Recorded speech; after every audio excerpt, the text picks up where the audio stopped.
ఉన్న బంగారాన్ని విడిపించి ఆ రోజు ఆన్లైన్ రేటుకే మేము కొంటాం. Sharma gold company. ఏపీ ప్రజలకు మళ్లీ ఓ శుభవార్త వచ్చేసింది. రాష్ట్రంలో చంద్రబాబు సర్కార్ పలు సంక్షేమ పథకాలను అమలు చేస్తుంది. కానీ అర్హులుగా ఉన్నా కూడా కొందరికి చేరడం లేదు. కారణం రేషన్ కార్డులు లేకపోవడమే. వృద్ధులు, వితంతువులు పింఛన్ అందుకోలేకపోతున్నారు. దీపం 2 పథకం కూడా వర్తించడం లేదు.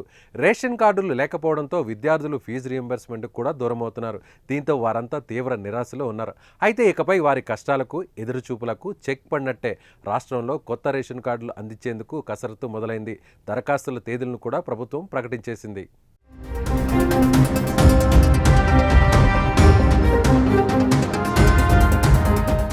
ఏ సంక్షేమ పథకం అందాలన్నా రేషన్ కార్డే కీలకం.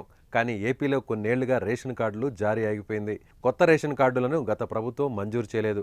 కనీసం మార్పు చేర్పులకు కూడా అవకాశం లేకపోవడంతో ఎంతోమంది ప్రభుత్వ పథకాలకు దూరమవుతున్నారు. లక్షలాది మంది కొత్త రేషన్ కార్డుల కోసం ఎదురు చూస్తున్నారు. దీంతో కొత్త రేషన్ కార్డుల జారీకి చంద్రబాబు సర్కార్ సిద్ధమైపోయింది.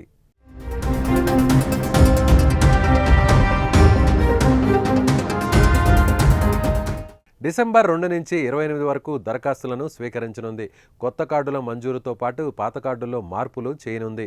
వచ్చే నెల నుంచి దరఖాస్తులను స్వీకరించి సంక్రాంతి నాటికి కొత్త కార్డులను జారీ చేయాలని సర్కార్ ఆలోచన చేస్తోంది.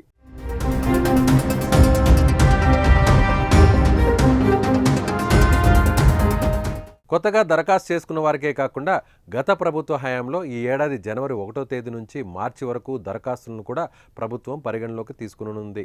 అదేవిధంగా గత ప్రభుత్వంలో కొత్త కార్డుల కోసం వచ్చిన 30,611 దరఖాస్తులతో పాటు స్ప్లిట్ కార్డుల కోసం 46,918 వచ్చాయి. సభ్యుల చేర్పుల కోసం 2,13,007 దరఖాస్తులు రాగా, ఇక తొలగింపు కోసం వచ్చినవి 36,588గా అధికారులు వెల్లడించారు.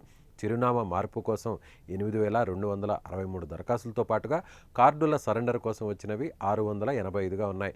ఇవన్నీ కలిపి మొత్తం 3,36,072 దరఖాస్తులు ఇప్పటికే పెండింగ్లో ఉన్నాయి.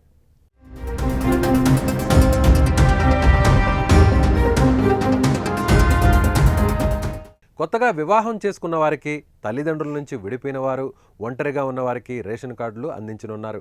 కొత్తగా వివాహం చేసుకున్న వారికి కార్డులు ఇవ్వాలంటే అప్పటికే వారి కుటుంబానికి ఉన్న రేషన్ కార్డుల నుంచి పేర్లు తప్పక తొలగించాలి. ఈ కారణంతో కొత్తగా పెళ్లైన వారిలో కొందరికి కార్డులు అందలేదు. ఈ సమస్యను పరిష్కరించేందుకు వివాహ రిజిస్ట్రేషన్ డాక్యుమెంట్ ఆధారంగా కొత్త జంటకు రేషన్ కార్డు జారీ చేయాలని ప్రభుత్వం నిర్ణయం తీసుకుంది.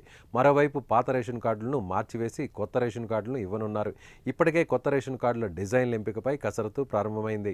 ప్రస్తుతం ప్రజల వద్ద ఉన్న రేషన్ కార్డులో వైఎస్ జగన్ ఫోటో ఉంది. వాటిని పూర్తిగా మార్చేసి కొత్తవి అందించబోతున్నారు.